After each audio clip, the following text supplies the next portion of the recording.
That night still haunts me, even though I've since moved to the other side of the country. I'm 14 now, but I was only 13 when it happened, and it's a memory I can't shake. We lived in a nice neighborhood, the kind where you never expect anything bad to happen. It was a quiet, peaceful place where I felt safe, until that night. It was around 11:30 p.m., and I was getting ready for bed. I hadn't encountered anyone on my way home or noticed anything strange. Everything seemed normal. Our German Shepherd, Bella, who was just a year old at the time and full of energy, followed me into my room. I trusted her completely. She was always by my side, and even though she was still young, she had already become protective. After changing into my pajamas, I crawled into bed, my eyes automatically drifting to my closet. Ever since I watched Insidious, or however you pronounce it, I've been terrified of leaving my closet door open at night. Every night since then, I've made sure to close it before I sleep, and that night was no different. I closed the door and turned off the lights. Bella lay down next to my bed, but something was off. Her ears were perked up and she kept staring at the door, alert but not growling, just watching. It sent a chill through me, but I tried to brush it off. I just wanted to fall asleep and forget about the weird feeling in my gut. I finally drifted off, but it didn't last. I woke to the low, guttural sound of Bella growling. Her body was tense and her eyes were locked on my closet door. A cold wave of fear washed over me, and I felt the blood drain from my face. She never growled like that unless something was wrong, really wrong. I wanted to scream, wanted to jump out of bed and run, but my body wouldn't move. My heart was pounding so hard I could hear it in my ears, and my mind was racing with fear. Then the closet door creaked. It was one of those push-in types, the kind that could be opened from the outside with barely a sound. My breath caught in my throat, and that's when I saw it. A face, half of a face, pale skin, hollow eyes. It was peeking out from behind the closet door. I've never been more terrified in my life. I wanted to believe I was imagining it, that I was still caught in some half-dream. But Bella's growling turned into furious, feral barking. She lunged at the closet just as I let out the loudest, most gut-wrenching scream I've ever heard. It wasn't just fear, it was pure terror. A scream that came from somewhere deep inside me, a place I didn't even know existed. I heard the heavy thud of my dad's footsteps charging down the hall. Bella was already on the intruder, her jaws clamped around his arm, and the man was struggling, trying to push her off. But she wasn't letting go. My dad burst into the room, hunting shotgun in hand, his face set with fury. He didn't hesitate. "Bella, release," he shouted. She immediately obeyed, dropping the man's arm but staying alert, ready to attack again. My dad, who's big, strong, and trained in combat, grabbed the man by the neck and dragged him out of my room. I watched in shock, still frozen, as my dad manhandled the intruder like he was nothing, pulling him through the house toward the front door. I followed, my legs shaky, hearing my family's shocked screams as they realized what was happening. Outside, under the porch light, my dad wrestled the man to the ground, pinning him down with ease. He demanded that I hand him the toy handcuffs I'd had since I was a kid. I scrambled to find them, my hands shaking, before handing them over. My mom was on the phone with the police, her voice trembling with fear and anger. We waited for what felt like an eternity, though it was probably only 10 minutes before the police arrived. When they did, they wasted no time securing the intruder in proper handcuffs and pulling him to his feet. But just as they were about to load him into the back of the squad car, he turned and looked at me. I'll never forget that look. His face twisted into this unnatural, unsettling grin. His eyes were wide with something I can only describe as insanity. It was a look that pierced through me, made my blood run cold and my knees weak. There was something so raw, so evil in his gaze, that it felt like he was reaching into my soul, trying to leave a mark. And he did. I didn't sleep for nights after that. Even now, just thinking about it, I can feel that same wave of terror creeping over me. We moved away shortly after. My parents didn't want to take any chances, and honestly, neither did I. We packed up and left that house behind, but the fear didn't stay there. It followed me. I went to therapy, trying to move past the memory, trying to understand why that man was in my closet and why he was watching me.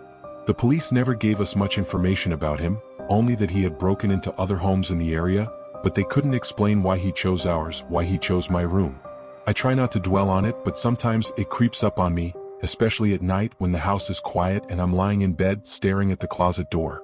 Even though I'm in a new house, in a completely different city, the fear is still there, lingering in the back of my mind. I still wonder sometimes, what if Bella hadn't been there? What if I hadn't woken up? What if my dad hadn't reached me in time? Those are the questions that haunt me the most. It happened about 2 years ago, but the memory of that day still sticks with me, even if some details are a little blurry. My friend Harrison lived out in a rural area, which was pretty different for me since I'd spent most of my life in the city. That summer, we spent what felt like weeks exploring his mom's ranch and the surrounding area. It was new territory for me, but Harrison seemed to know every inch of those fields, woods, and old buildings like the back of his hand. One day, Harrison's mom took us on a trip to a friend's farm a few miles away. While she got caught up in conversation with her friend, Harrison and I decided to go off exploring as we always did. We wandered aimlessly, curious to see what was around. The landscape was rough, fields covered in nettles and long, unkempt grass as far as the eye could see. After a while, we stumbled upon something that immediately caught our interest. It was an old, small factory, the kind of place that looked like it had been abandoned for years. The factory was surrounded by a sea of overgrown weeds and nettles, the windows either smashed or boarded up, and there was a kick-down door that looked like an open invitation. The place practically screamed, "Don't go inside," but of course, being teenagers, that's exactly what we did. The first room we entered was a large garage area, and the smell hit us right away. It was foul, like something rotting or decaying. The air was thick with it, and I could feel my throat gagging from the stench. The walls were stained and cracked, and the whole place had an eerie, forgotten vibe about it. We moved deeper into the factory, eager to see more. In the next room, we found hundreds of small concrete squares, each about a meter by a meter. At first, we couldn't figure out what they were for, but after doing some research later, I learned that the place had once been a maggot factory. The squares were where they would keep the maggots. Just knowing that was enough to creep me out, but it wasn't until we reached the last room that things took a turn for the worse. This room was different. It had two smaller rooms attached, each with a large wooden door. The smell in here was almost unbearable, but what caught my eye was a small, old radio in the corner, smashed to pieces. Right next to it was an axe. The shattered remains of the radio were scattered across the floor, like someone had taken out their anger on it. The sight of it made my stomach turn. It felt wrong, like we shouldn't be there. I turned to call Harrison over. "Hey man, you've got to see this," but there was no reply. I called for him again. "Harrison?" Nothing. I started to feel a strange, prickling sensation of fear creeping up my spine. He was gone.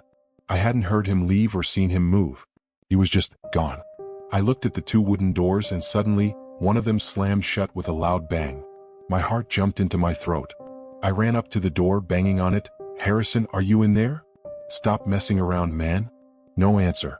I pressed my ear against the door, listening for anything, breathing, footsteps, something, but the room was completely silent. The fear inside me grew too much to bear.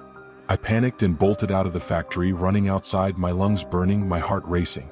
When I finally got outside, I stopped dead in my tracks. There, standing by the road, was Harrison. He was out of breath, his face pale. "I saw someone in there," he said between gasps. "I don't know who it was, but they were watching me." I felt my blood run cold. I hadn't seen anyone, but the slamming door, the broken radio, the axe, it all added up to something I couldn't explain. We left that place without saying another word, eager to get as far away from it as possible. For 2 years, we never talked about it. It was one of those memories you bury deep down because the less you think about it, the less real it feels. But last month, something happened that brought it all rushing back. Harrison and I decided to go back. We were older, maybe a bit braver, and we wanted to see if the place was still there. Maybe it wasn't as creepy as we remembered. But when we got there, something was different. The once abandoned factory now had CCTV cameras installed around the property. A local worker stopped us as we were about to approach the building. "Don't go in there," he said, his tone flat but serious. "People have been living in that place." Harrison and I exchanged uneasy glances. People had been living there? The thought made my stomach turn. The worker didn't give us any more details, but we didn't need them. We knew something was off about that factory even back then, 2 years ago. Whoever had been living there, whether it was back then or now, clearly didn't want visitors. As we drove away, the memories from that summer came rushing back. Harrison disappearing, the slamming door, the person he saw. I still don't know who was in that factory with us that day or what their intentions were, but every now and then, I think about what could have happened if I hadn't run when I did. The truth is, some places, no matter how curious we are better left alone. But it wasn't the worst either. It was somewhere in the middle, with a mix of decent houses and some sketchy spots. Still, we'd never had any real trouble before, so none of us thought much of it when we headed out that night. We'd been out for about an hour and a half when we came to this house at the end of the street. It was kind of isolated, with no other houses close by, which already made it stand out. What caught our attention though was the sign taped to the door. It said, "Go to the van for your candy," with an arrow pointing down the street back the way we'd come. Sure enough, we turned around and there it was, a black van parked a little ways off, just sitting there. It gave me an uneasy feeling right away. The house being at the end of the street made it feel like the perfect setup for a quick getaway if something went wrong. But we were trying to be brave. After all, it was Halloween and people do weird stuff, right? Maybe it was just a strange prank or some over-the-top way to hand out candy. We walked over to the van trying to act casual, but I could tell the others were feeling the same way I was. The closer we got, the more my instincts were screaming at me that something was seriously wrong. A man sat in the driver's seat wearing a baseball cap low over his face, watching us approach. He didn't smile or say much at first, he just waited until we were right by the van. Then in this flat, almost bored voice he said, "Your candy's in the back. Just open up the door and get in." Alarm bells went off in my head. Every survival instinct I had was telling me to turn around and run. I glanced at my friends and they were giving me the same wide-eyed look like, "What the hell is this?" I tried to play it cool and asked him, "Why isn't the door already open? Why are you out here in a van? Couldn't you just leave a bowl out like everyone else?" The man didn't answer right away. He just stared at us through the rearview mirror. Then he repeated, "Get in the back and grab your candy." That was it. I wasn't about to stick around to find out what happened next. Something about the way he spoke, how little he seemed to care, made the hair on the back of my neck stand up. I shook my head and motioned to my friends to leave. "Nah, we're good," I said, and we all turned and started walking away. But it didn't feel like enough. As we walked, we kept glancing over our shoulders, half expecting the guy to step out of the van and come after us. But he didn't. He just sat there watching us leave. About 20 minutes later, we were a few blocks away, still talking about how weird the whole thing had been, when I noticed something that made my stomach drop. Halfway down the street, behind us, creeping along slowly, was the same black van. I didn't even have to say anything. The others noticed it too, and we all knew immediately what was going on. "That's the same van," I whispered, my voice tight with fear. My friends' faces went pale, and we quickly agreed we had to run. Without saying another word, we bolted. We ran faster than I think any of us ever had in our lives, feet pounding the pavement, hearts racing. The van must have seen us running because it sped up for a second, but then it veered off and turned down another street, heading in the opposite direction. That scared me even more. Like the driver didn't want to be too obvious about following us but still wanted to keep us in sight. We didn't stop running until we reached one of my friend's houses. Breathless and terrified, we burst through the door and told his parents what had happened. They freaked out immediately, grabbing the phone to call the police, yelling, demanding someone come out and find the van, find the guy who had tried to lure us in. The police came by that night, but by then the van was long gone. We described everything, the sign, the man, the way he told us to get in the back of the van, but I don't know if they ever found him. They promised to patrol the area more, but honestly it felt like too little, too late. Whoever he was gone by then. After that, we made a pact. No more trick-or-treating. It wasn't worth the risk. I don't know what would have happened if one of us had actually gotten into that van, but I have a pretty good idea. The thought of it still makes me shudder, how close we came to something that could have gone so wrong. It's been a year now and we still talk about it sometimes, usually when Halloween comes up. None of us will go near a van if we see one parked alone at night. I still wonder if that guy has tried it again in another neighborhood with some other group of kids. But one thing's for sure, I'm never letting my guard down like that again.